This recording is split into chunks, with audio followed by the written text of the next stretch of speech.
ಹೀಗೆ ಮೂಡ ಹಗರಣದ ವಿಚಾರ ರಾಜ್ಯ ರಾಜಕೀಯದಲ್ಲಿ ಮಾತ್ರ ಅಲ್ಲ, ರಾಷ್ಟ್ರ ರಾಜಕಾರಣದಲ್ಲೂ ಕೂಡ ಸದ್ದು ಮಾಡ್ತಾ ಇದೆ. ಖುದ್ದು ಪ್ರಧಾನಿ ಮೋದಿ ಈ ಬಗ್ಗೆ ಚುನಾವಣಾ ಪ್ರಚಾರದ ಸಂದರ್ಭದಲ್ಲಿ ಪ್ರಸ್ತಾಪ ಮಾಡ್ತಾ ಇದ್ದಾರೆ. ಇದೆಲ್ಲದರ ನಡುವೆ ರೈತ ಕಾಯ್ದೆಗಳ ಅಂದ್ರೆ ಕೃಷಿ ಕಾಯ್ದೆಗಳಿಗೆ ಸಂಬಂಧಪಟ್ಟ ಹಾಗೆ ಅದನ್ನು ವಾಪಸ್ ಪಡೆದಂತ ವಿಚಾರವಾಗಿ ಅದನ್ನು ಮತ್ತೆ ಈಗ ಜಾರಿ ಮಾಡಬೇಕು ಅಂತ ಆಗ್ರಹ ಮಾಡಿದ್ದ ಬಿಜೆಪಿ ಸಂಸದೆ ವಿವಾದಕ್ಕೆ ಸಿಕ್ಕಾಕೊಂಡಿದ್ದಾರೆ. ರಾಷ್ಟ್ರ ರಾಜಕಾರಣದಲ್ಲಿ ಮಹತ್ವದ ಬೆಳವಣಿಗೆಗಳು ಏನೇನು ನಡೀತಾ ಇದೆ, ಮೂಡ ಸೇರಿದಂತೆ ಇನ್ನಿತರ ವಿಚಾರಗಳು, ಬನ್ನಿ ಅದಕ್ಕೆ ಸಂಬಂಧಪಟ್ಟ ಹಾಗೆ ರಿಪೋರ್ಟ್ ನೋಡ್ಕೊಂಬೋಣ. ಕರ್ನಾಟಕ ಸಿಎಂಗೆ ಹೈಕೋರ್ಟ್ ಏಟು ಕೊಟ್ಟಿದೆ.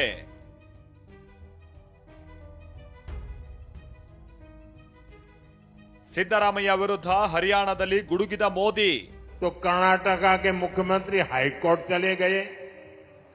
हाईकोर्ट ने भी उनको एक और डंडा मारा. ರಾಜ್ಯದಲ್ಲಿ ಮೂಡ ಹೊತ್ತಿಸಿರುವಂತ ಕಿಚ್ಚು ಧಗ ಧಗ ಅಂತಿದೆ. ಬಿಜೆಪಿ ನಾಯಕರಿಗೆ ಪ್ರಬಲವಾದ ಅಸ್ತ್ರವೇ ಸಿಕ್ಕಿದೆ. ಹೀಗಿರುವಾಗಲೇ ರಾಷ್ಟ್ರ ರಾಜಕಾರಣದಲ್ಲೂ ಸಿದ್ದು ವಿರುದ್ಧ ಕೇಸ್ ಸದ್ದು ಮಾಡೋದಕ್ಕೆ ಶುರು ಮಾಡಿದೆ. ವಿಷಯ ಏನಂದ್ರೆ ಹರಿಯಾಣ ಚುನಾವಣೆಗೆ ಸಜ್ಜಾಗಿದೆ. ಬಿಜೆಪಿ ಪರ ಮತಬೇಟೆ ಆಡ್ತಾ ಇರೋ ಮೋದಿ ಇವತ್ತು ಭರ್ಜರಿ ಪ್ರಚಾರ ನಡೆಸಿದ್ರು. ಕಾಂಗ್ರೆಸ್ ಸರ್ಕಾರದ ವಿರುದ್ಧ ಗುಡುಗುತ್ತಲೇ ಕರ್ನಾಟಕದ ಮೂಡ ಪ್ರಕರಣದ ಬಗ್ಗೆ ಪ್ರಸ್ತಾಪ ಮಾಡಿದ್ರು. वहां कांग्रेस के मुख्यमंत्री उन पर जमीन घोटाले के आरोप लगे हैं. जब इसकी जांच शुरू हुई तो कर्नाटका के मुख्यमंत्री हाईकोर्ट चले गए.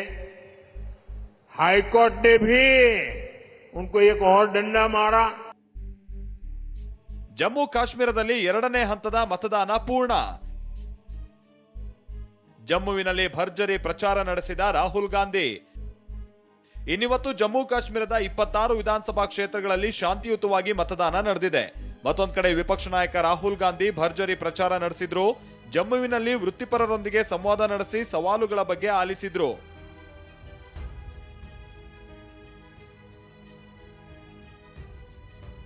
ಕೃಷಿ ಕಾಯ್ದೆ ಮರುಜಾರಿ ಬಗ್ಗೆ ಉಲ್ಟಾ ಹೊಡೆದ ಕಂಗನಾ. ಹರಿಯಾಣ ಜಮ್ಮು ಕಾಶ್ಮೀರದಲ್ಲಿ ಚುನಾವಣಾ ಭರಾಟೆ ಜೋರಾಗಿದೆ. ಈ ಹೊತ್ತಲ್ಲೇ ಕೃಷಿ ಕಾಯ್ದೆಗಳ ಮರುಜಾರಿಗೆ ಒತ್ತಾಯ ಮಾಡಿ ಕಂಗನಾ ರನೌತ್ ವಿವಾದಕ್ಕೆ ಸಿಲುಕಿದ್ದಾರೆ. ಬಿಜೆಪಿ ಸಂಸದೆಯ ಹೇಳಿಕೆಯಿಂದ ಸ್ವಪಕ್ಷವೇ ದೂರ ಉಳಿದಿದೆ. किसानों के जो लॉज हैं वो मुझे लगता है जो रिपील हो गए हैं वो फिर से लगने चाहिए. हो सकता है कंट्रोवर्शियल हो जाए. ಕೇಳಿದ್ರಲ್ಲ, ಖುದ್ದು ಕಂಗನಾ ರನೌತ್ ಅವರೇ ನನ್ನ ಹೇಳಿಕೆ ವಿವಾದ ಸೃಷ್ಟಿಸಬಹುದು ಅಂದಿದ್ದಾರೆ. ಅವರ ಮಾತಿನಂತೆ ರೈತ ಹೋರಾಟಗಾರರು, ಪ್ರತಿಪಕ್ಷಗಳ ನಾಯಕರು ಕಂಗನಾ ಮಾತಿಗೆ ವಿರೋಧ ವ್ಯಕ್ತಪಡಿಸಿದ್ದಾರೆ. ಈ ಬಗ್ಗೆ ಟ್ವೀಟ್ ಮಾಡಿರುವ ಮಲ್ಲಿಕಾರ್ಜುನ ಖರ್ಗೆ ರೈತ ಹೋರಾಟದ ಸಾವುಗಳ ಬಗ್ಗೆ ಪ್ರಸ್ತಾಪ ಮಾಡಿದ್ದಾರೆ. 750 ರೈತರು ಹುತಾತ್ಮರಾದ ನಂತರವೂ ರೈತ ವಿರೋಧಿ ಬಿಜೆಪಿ ಮತ್ತು ಮೋದಿ ಸರ್ಕಾರಕ್ಕೆ ತಮ್ಮ ಘೋರ ಅಪರಾಧದ ಅರಿವಾಗಿಲ್ಲ. 3 ಕರಾಳ ರೈತ ವಿರೋಧಿ ಕಾನೂನುಗಳನ್ನು ಮರುಜಾರಿ ಮಾಡುವ ಬಗ್ಗೆ ಚರ್ಚೆ ನಡೆಯುತ್ತಿದೆ. ಮೋದಿ ವಾಕ್ಚಾತುರ್ಯದಿಂದಾಗಿ ಅವರ ಮಂತ್ರಿಗಳು, ಸಂಸದರು ರೈತರಿಗೆ ಅವಮಾನ ಮಾಡೋದನ್ನ ರೂಢಿಸಿಕೊಂಡಿದ್ದಾರೆ. ವಿಪಕ್ಷ ನಾಯಕ ರಾಹುಲ್ ಗಾಂಧಿ ಕೂಡ ಕಂಗನಾ ಹೇಳಿಕೆಗೆ ಕಿಡಿಕಾರಿದ್ದಾರೆ. ಬಿಜೆಪಿಯವರು ಮೊದಲು ತಮ್ಮ ಯೋಜನೆಗಳನ್ನ ಜನರ ಮುಂದಿಡ್ತಾರೆ, ಬಳಿಕ ಅದಕ್ಕೆ ಬರೋ ಪ್ರತಿಕ್ರಿಯೆಯನ್ನ ಗಮನಿಸ್ತಾರೆ ಅನ್ನೋ ಮೂಲಕ ಮೋದಿಯ ಸ್ಪಷ್ಟನೆ ಕೇಳಿದ್ದಾರೆ. ये बीजेपी के जो लोग होते हैं ये आइडियाज को टेस्ट करते रहते हैं. ये किसी से कहते हैं कि आप ये आइडिया पब्लिक में रखिए और फिर रिएक्शन देखते हैं. यही हुआ है. उनके एक सांसद ने किसान कानून, जो काले कानून थे, उनको रिवाइव करने की बात की है. मोदी जी आप क्लैरिफाई कीजिए, आप इसके खिलाफ हैं या आप फिर से बदमाशी कर रहे हैं? ಯಾವಾಗ ಕಂಗನಾ ಹೇಳಿಕೆ ವಿವಾದಕ್ಕೆ ತಿರುಗಿತೋ ಬಿಜೆಪಿ ಎಚ್ಚೆತ್ಕೊಳ್ತು, ತಮ್ಮ ಸಂಸದೆಯ ಹೇಳಿಕೆಯಿಂದ ದೂರ ಉಳಿತು. ಈ ನಡುವೆ ಮತ್ತೊಂದು ವಿಡಿಯೋ ಮಾಡಿದ ಕಂಗನಾ ಕ್ಷಮೆ ಯಾಚಿಸಿದ್ರು.